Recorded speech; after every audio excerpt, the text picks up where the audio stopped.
So guys I hope पिछले video में सबको सब कुछ क्लियर हो गया होगा क्या हमने पढ़ा था क्या नहीं। तो आज हम लोग पढ़ने वाले हैं Indian historiography various ideology framework.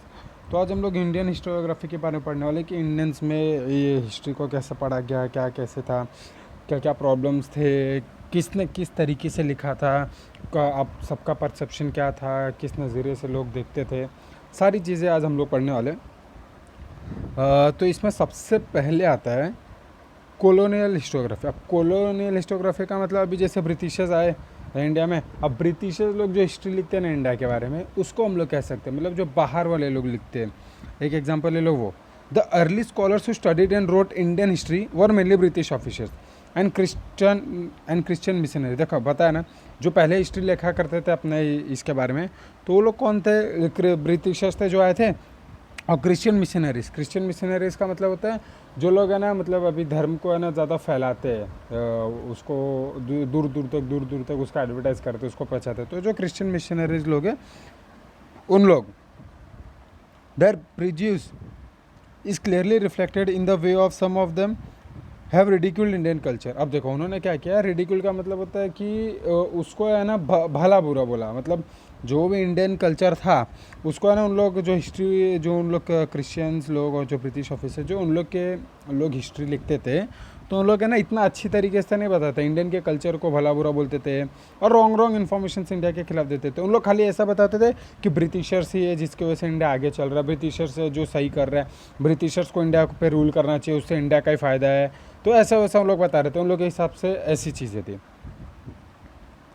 The writing were use to justify the colonial British rule. देखो पता है ना, उन लोग का क्या था कि उन लोग है ना खाली जो ब्रिटिश रूल है ना उसको ही जस्टिफाई करते थे कि ब्रिटिश रूल जो कर रहा है वो सही कर रहा है इंडिया के ऊपर, इंडिया के लोग बहुत पिछड़े हैं, तो हमें उन लोग को, हम लोग हैं उन लोग की वजह से, उन लोग मॉडर्न बनेंगे, हम लोग उनको जीने का नया वे सिखाएंगे, ऐसा वैसा उन लोग का बोलने का मतलब था। The 5 volumes of Cambridge History of India published during 1920 to 1937 are distinct example of colonial history। देखो अभी देखो कैम्ब्रिज ऑफ हिस्ट्री का है ना 5 volumes are different types of book निकला, 5 वॉल्यूम्स निकले, उसमें हम लोग को पता चल सकता है कि जो पब्लिश हुई थी 1922 से 1937, उसमें हमें ना एग्जांपल ऑफ कॉलोनियल हिस्टोग्राफी का मिल जाएगा, मतलब जो ब्रिटिशर्स लोग ने कैसा हिस्ट्री को बताया है, क्या बताया है, वो चीज़ों के बारे में। अब आता है ओरिएंटलिस्ट हिस्टोग्राफी। अब इसमें क्या मालूम है, दूसरे देश वाले भी जैसे इन्वॉल्व थे उन लोग। अभी क्या था, इन लोग है ना ओरिएंटेड, मतलब इंडियन ओरिएंटेड टाइप ऑफ लिख, मतलब इंडियन के फ़ायदे में, इंडियन के पॉइंट ऑफ व्यू से थोड़ा सा लिखना चाहते थे हिस्ट्री, तो इंडियन ओरिएंटेड बोल सकते हैं हम लोग। तो दूसरे देश वाले भी जो थे ना इंडियन ओरिएंटेड टाइप का लिखना चाहते थे कि मतलब हिस्ट्री ऐसा नहीं है जिस तरह लोग बता रहे हैं कि इंडिया के भी पॉइंट ऑफ व्यू से कुछ है, सही है क्या है, दूसरे देश ने इंटरफेयर किया। यूरोपियन स्कॉलर्स, देखो मैंने European scholars felt curious about the civilisation and countries of the East. अभी उन लोगों को क्या हुआ, यूरोपियन कंट्रीज़ को थोड़ा ईस्ट के बारे में जानने का मन किया। ईस्ट मतलब जो ईस्ट एशियन कंट्रीज है उसमें इंडिया भी आता है, तो इसके बारे में जानने का उन लोग को मन किया। तो उन्होंने क्या सोचा, चलो रिसर्च करते हैं, तो उन लोग ने भी स्टार्ट किया। Some of those scholars felt admiration and respect for them. अब उन्होंने बहुत जन को अच्छा लगा। This scholars for known as orientalist, जिन्होंने अच्छा लिखा था, और जो भी ये लोग थे जो बाहर से आके लिख रहे थे, हम लोग इसको क्या बोलते हैं, orientalist. The orientalist studied the similarities between Sanskrit and some of the European languages. अब ओरिएंटलिस्ट ने क्या किया, जो सिमिलैरिटीज़ थे संस्कृत लैंग्वेज के और यूरोपियन लैंग्वेज के, उनको है ना को रिलेट करना चालू किया। दे फोकस्ड मोर ऑन वैदिक tradition and Sanskrit literature. India का जो वैदिक ट्रेडिशन है और संस्कृत लिटरेचर है उसके ऊपर ज़्यादा फोकस चालू करना किया। The studied resulted into formulating the notion of ancient language that could be the mother of all Indo European languages. उन्होंने क्या फाइंड आउट किया कि जो इनका लैंग्वेज है, एक हिसाब से जितनी भी लैंग्वेजेस बाकी बनी वो मदर ऑफ ऑल लैंग्वेजेस है, ऑल इंडो यूरोपियन लैंग्वेजेस है। उनका कहने का मतलब था एक हिसाब से ना संस्कृति ऐसा लैंग्वेज है जिसके वजह से ना बाकी के सारे लैंग्वेज बने, मतलब जो वर्ल्ड में जितनी भी लैंग्वेजेस बोली जाती है वो संस्कृत से बोली जाती है। उन्होंने ये चीज़ फाइंड आउट करके मोर फोकस किया था उसके ऊपर। In 1784 sir William Jones founded Asiatic Society in Kolkata. It open the door for research in ancient Indian literature and history. Among the orientalist scholar Frederick Max Muller deserves a special mention. जो Frederick अब देखो यहाँ पे जो मतलब बहुत सारे orientalist scholar थे, लेकिन उसमें से एक जो थे जिनके लिए एक स्पेशल प्लेस होना चाहिए, उनका स्पेशल नाम होना चाहिए, उन्हें लोगों को जानना चाहिए। कौन है वो? Frederick Marx Muller. क्यों?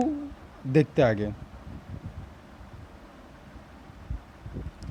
इन his opinion Sanskrit was the most ancient language of the Indo European languages. अब उन्होंने क्या बताया कि जो संस्कृत है वो सबसे पुराना लैंग्वेज है, उससे एक हिसाब से सारे के सारे दूसरे लैंग्वेजेस बाहर आई है।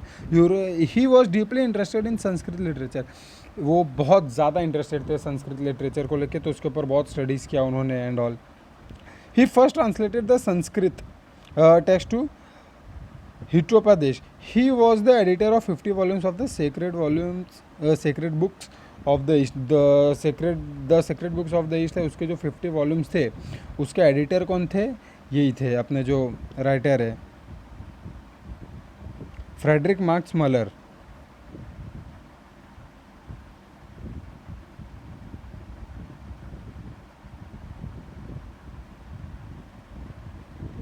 आगे he also compiled Rigveda which has been published in 6 volumes. उन्होंने ऋग्वेदा भी लिखा था जो 6 वॉल्यूम्स में निकला था। He translated Rigveda in German. उसको जर्मन लैंग्वेजेस में उसको इन्होंने ट्रांसलेट किया था।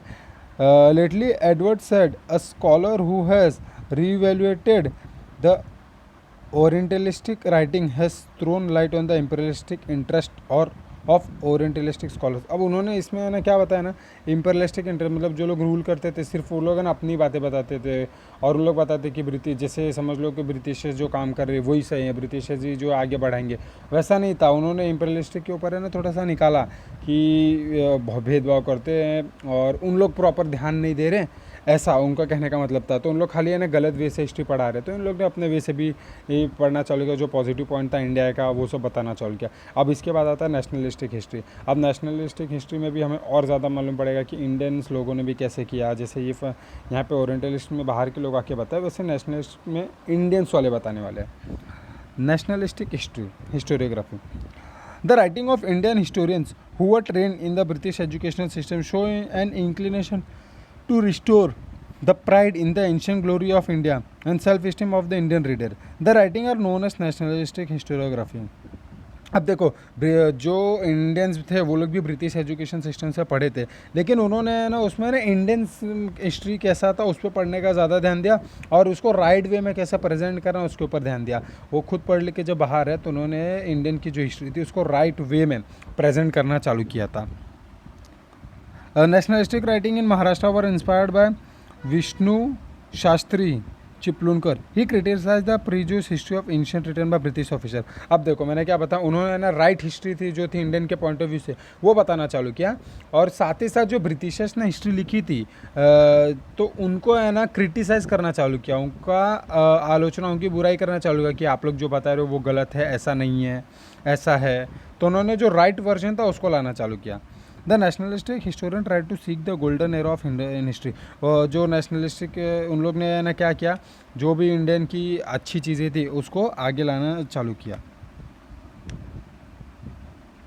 दे are at times blamed for ignoring the critical analysis of the historical truth. Mahadev Govind Ranade, Ramkrishna Gopal Bhandarkar, Vinayak Damodar Savarkar, Rajendra Lal Mishra,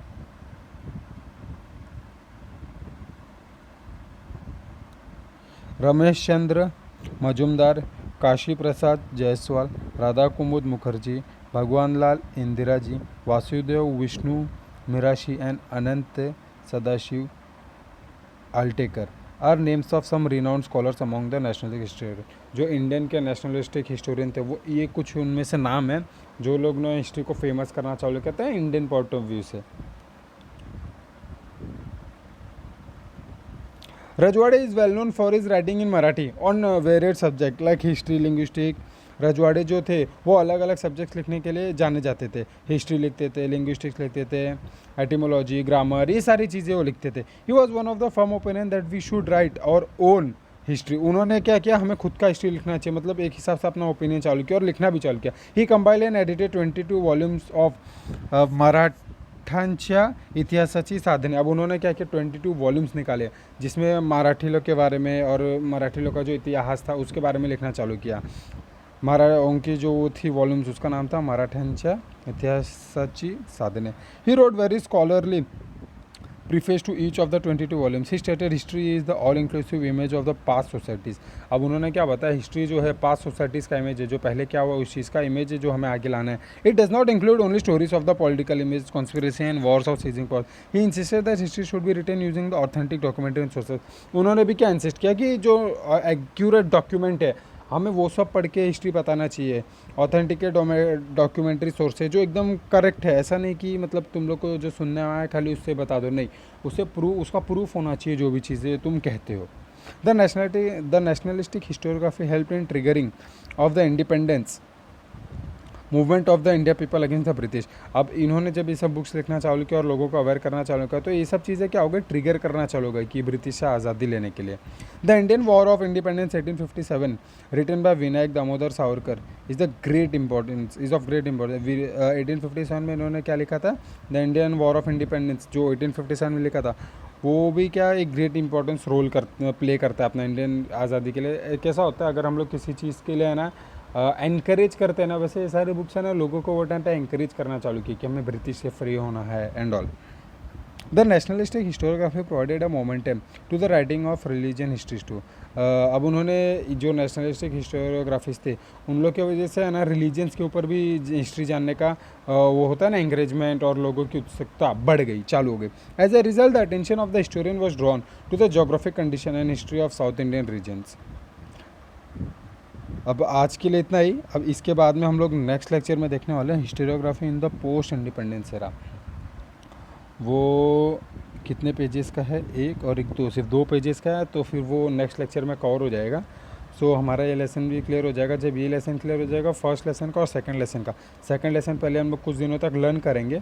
मैं तुम लोग को एक दिन का पूरा टाइम दूंगा लर्न करने के लिए, सुबह से लेकर शाम तक. तो एक दिन में पूरा लर्न हो जाएगा आराम से, वो लर्न कर लेना. उसके बाद में मैं फर्स्ट और सेकंड लेसन दोनों लेसन का साथ में टेस्ट कंडक्ट करवा दूंगा. समझा सबको? कुछ डाउट रहेगा तो मुझे पूछो.